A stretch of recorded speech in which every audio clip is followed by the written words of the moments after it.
গ্রামে তার পরিবারের সঙ্গে থাকত। তার কাছে একটা ছোট্ট ক্ষেত আর একটা দোকান ছিল। দুটোর কাজ সে একাই সামলাতো।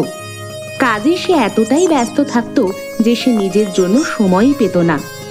সকাল থেকে রাত হয়ে যেত, সে বুঝতেই পারত না। আরে তাড়াতাড়ি করো, আমার দোকানে যেতে দেরি হয়ে যাচ্ছে, চাষের কাজও দেখতে হবে। কি তাড়াতাড়ি করব? আপনাকে 2 দিন ধরে বলছি যে মাঝিকে ডাক্তার দেখাতে, কিন্তু আপনি তো শুনছেনই না। আরে আমার কাছে এখন একদমই সময় নেই, তুমি নিজে কেন তাকে ডাক্তারের কাছে নিয়ে যাও না? আমি না বাবা না, আমার এত সাহস নেই যে আমি মাঝিকে ডাক্তারের কাছে নিয়ে যাব। সে রাস্তাতে আমাকে এতই বিরক্ত করবে যে আমি আর ঘরে আসার উপযুক্ত থাকবো না।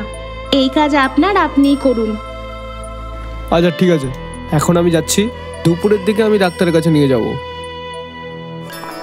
তখন ফুলবার ছেলে চলে আসে। বাবা, আমার নতুন স্কুল ব্যাগ চাই, তুমি কখন এনে দেবে? হ্যাঁ বেটা, মা নিয়ে এসে দিবে তো তোমাকে। হ্যাঁ হ্যাঁ, মা কেন এনে দেবে না? বাবা আমাকে খাজানাতে দিয়ে রাখে।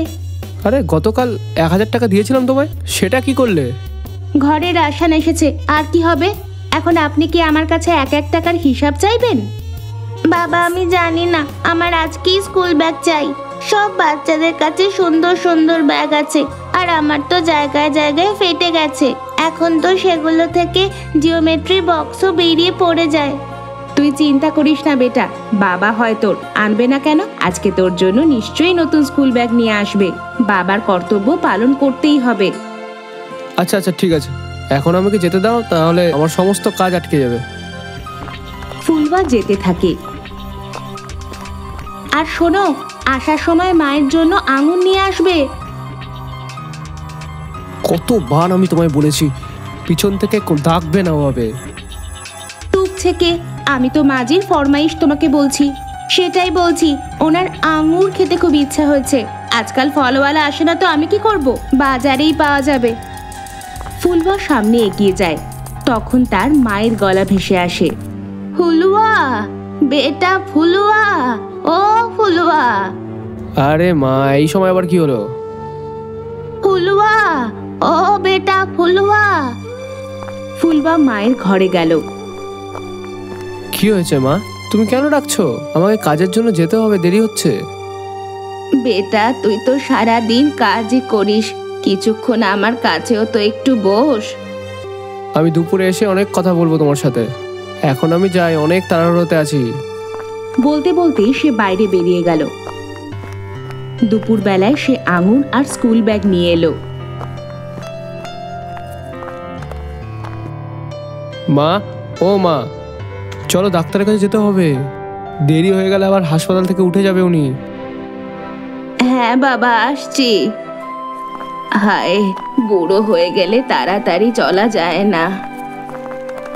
মা লাঠি ঠুকে ঠুকে ধীরে ধীরে আসে। ফুলবা মায়ের হাত ধরে তাকে রিকশায় বসিয়ে নিয়ে যায়।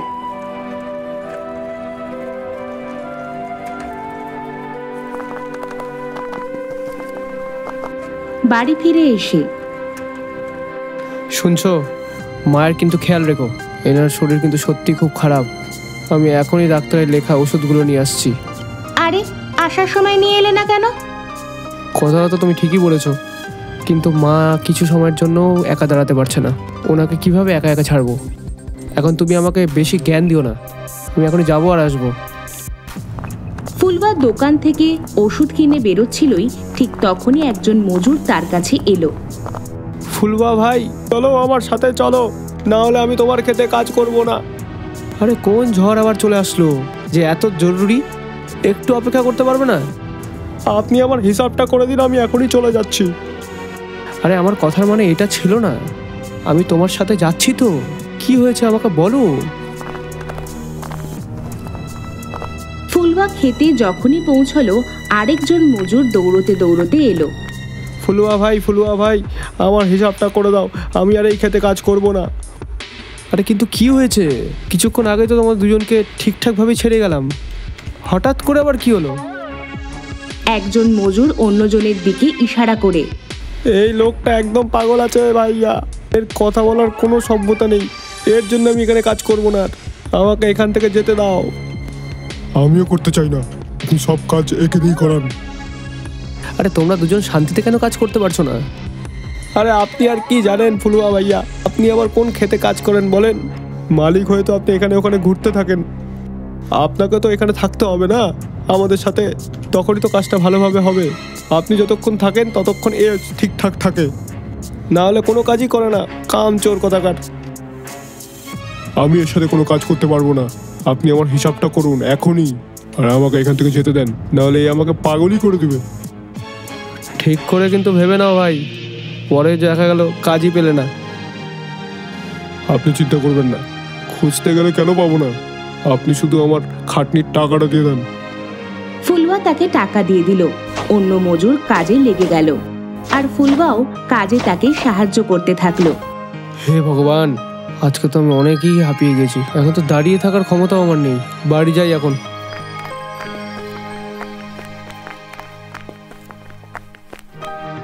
রাস্তায় সে নদীর পাশে থেমে গেল। কেননা একটা ডুবি দিয়ে দিই, গোটা শরীর আমার ব্যথা করছে, একটু হলেও তো খাটনিটা কমবে। সে নদীর দিকে এগিয়ে গেল। আরে আরে ও দাদা, কোথায় যাচ্ছ? দিকে কোথায় যাচ্ছ? নদী এখন জোয়ারে আছে, ওখানে যেও না। কিন্তু ফুলওয়া তার কথা শুনতে পেল না। সে এগোলো আর নদীতে একটা ডুব দিল।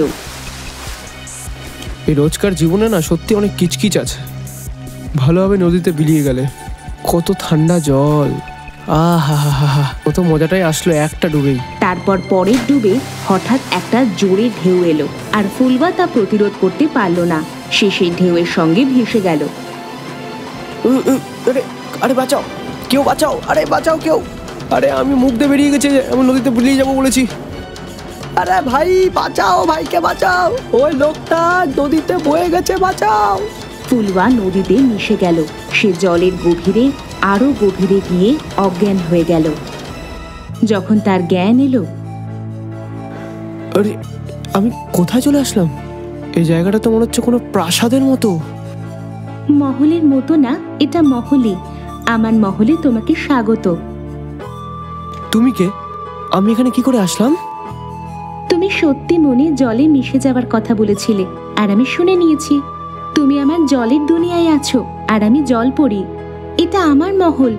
তুমি নদীতে ডুবে যাচ্ছিলে, তাই আমি তোমাকে বাঁচিয়ে নিয়েছি। হলো না ভালো কথা? আপনাকে অনেক অনেক ধন্যবাদ। আমি এখন বাড়ি যাই। ঘর কোথায় পালিয়ে যাচ্ছে?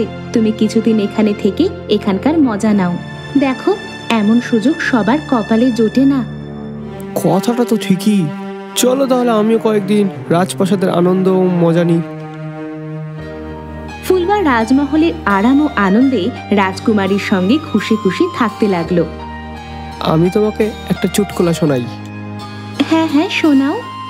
3টি আপেল পড়েছিল। একটা ছেলে আরেকটা ছেলেকে বলল, আমাকে 3টা দে। দ্বিতীয় ছেলেটি আবার ওকে 3টা থাপ্পড় মেরে দিল। প্রথম ছেলেটা বলল, তুমি আমাকে মারলে কেন? তো দ্বিতীয় ছেলেটি বলল, তুই তো আমাকে বললি 3টা দে। রাজকুমারী জোরে জোরে হাসতে থাকলো। কিছুদিন পরে, আমাকে এখান থেকে এখন যেতে হবে। এত তাড়াতাড়ি? কিছুদিন আরো এখানে থাকো না। না, আমাকে যেতেই হবে। হ্যাঁ, তো চলে যাবে না? দেখো, আমি তোমার প্রাণ বাঁচিয়েছি, তুমি আমার জন্য এটুকু করতে পারবে না? আচ্ছা আচ্ছা, ঠিক আছে। রাজকুমারী ফুলওয়াকে মহল ঘোরায়, খাজানা দেখায়। দুজনে খুব হাসে। রাজকুমারী, আমার পরিবারকে আমার খুব মনে পড়ছে। তারা সবাই চিন্তিত আমাকে নিয়ে, হয়তো এখন আমাকে এখান থেকে যেতেই হবে। না, কিছুদিন আরো। না না, এবার আমাকে যেতেই হবে। জানি না ওরা আমাকে ছাড়া কি করে যে থাকছে এতদিন। থেকে যাবে, তুমি চিন্তা করো না।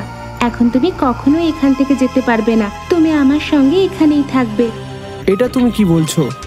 আমি যাচ্ছি। ঠিক আছে, যাও। মূর্খ মানুষ, আমার ইচ্ছা ছাড়া এখানকার পাতাও নড়ে না। তুমি গিয়ে তো দেখো। তুমি এটা করতে পারো না?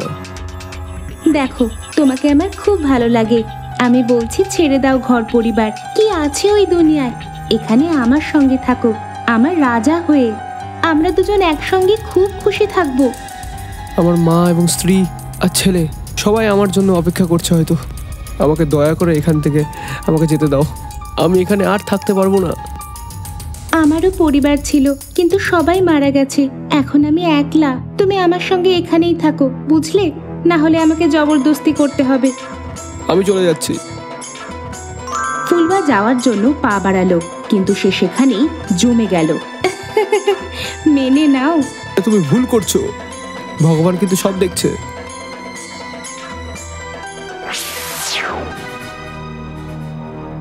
আমার কথা শুনবে না? শুনবে না আমার কথা? তো এখন পাথর হয়ে থাকো। ওদিকে ফুলবার ঘরে, জানি না আমার ফুলবা কোথায় চলে গেল। মাসিমা, ও নদীতে তো বয়ে গেছে, এটাও তো জানি না যে বেঁচে আছে না মরে আছে। চুপ কর পোড়া মুখো, আমার ফুলবার কিচ্ছু হয়নি, ও বেঁচে আছে। নদীতে পেয়েছিস ওকে? না তো, ও নিশ্চয়ই আসবে। যেটা তুমি চাও, কিন্তু পণ্ডিতজি বলেছিল কালকে নাকি অনেক বিশেষ বড় দিন, যে নদীতে ফুলুয়া বয়ে গেছে ওই নদীর পূজা করে নিও। নদী কিনারে ফুলবার ছেলে এবং স্ত্রী চোখ বন্ধ করে নদীর জলে ফুল ভাসিয়ে দেয়। আপনি যেখানেই থাকুন তাড়াতাড়ি বাড়ি ফিরে আসুন। ভগবান, আমার বাবাকে তাড়াতাড়ি পাঠিয়ে দাও, আমার বাবার কথা খুব মনে পড়ে। ছেলের ভাসানো ফুল নদীর গভীর পর্যন্ত ভেসে গিয়ে ফুলবার মূর্তিতে গিয়ে পড়ল, আরও আবার মানুষে পরিণত হলো। রাজমহলে শোরগোল পড়ে গেল। রাজকুমারী দৌড়তে দৌড়তে এলো। এটা কি করে হলো? এটা এত সহজে কি করে হলো? ভগবানও এটাই চায় যে আমি আমার পরিবারের কাছে ফিরে যাই। তুমি চলে গেলে আমার কি হবে? ঠিক আছে, তুমি এটাই চাও তো আমি সারা জীবনের জন্য এখানে থাকতে রাজি আছি। আমি তোমার কৃতজ্ঞতা স্বীকার করছি, তুমি আমার জীবন বাঁচিয়েছো, কিন্তু আমার একটা শর্ত আছে। কি শর্ত? আমি এখানে মূর্তি হয়েই থাকতে চাই। তুমি আমাকে আবার মূর্তি বানিয়ে দাও, কারণ আমি এখন আমার পরিবার ছাড়া আমি থাকতে পারবো না। আমি এখানে জ্যান্তভাবে মরে গেছি।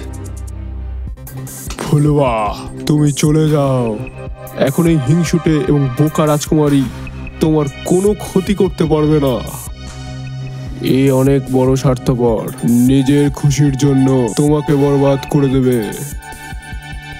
না না, এমন বলো না, আমি আমার ভুল বুঝতে পেরেছি। ফুলবা, তুমি যাও এখান থেকে, চলে যাও। একটা মাছ ফুলবার হাত ধরে সাঁতার কেটে ওকে উপরের কিনারা পর্যন্ত ছেড়ে আসে। ফুলবা বাড়ি পৌঁছালো। বাবা এসে গেছে, বাবা এসে গেছে। বলতে বলতে তার ছেলে ফুলবাকে জড়িয়ে ধরল। তার স্ত্রীর চোখে জল চলে এলো। ফুলবা তার ছেলেকে কোলে নিয়ে মায়ের পা ছোঁয়ে। কেউ একজন ঠিকই বলেছে, আমাদের ভুল করেও ভুল শব্দ চয়ন করতে নেই। আর আপনজনদের ভালোবাসায় সেই শক্তি আছে যা আপনাকে সমস্ত বিপদ থেকে উদ্ধার করতে পারে। যেমন ফুলবাকে তার পরিবারের ভালোবাসার জন্য ফিরে আসতেই হলো।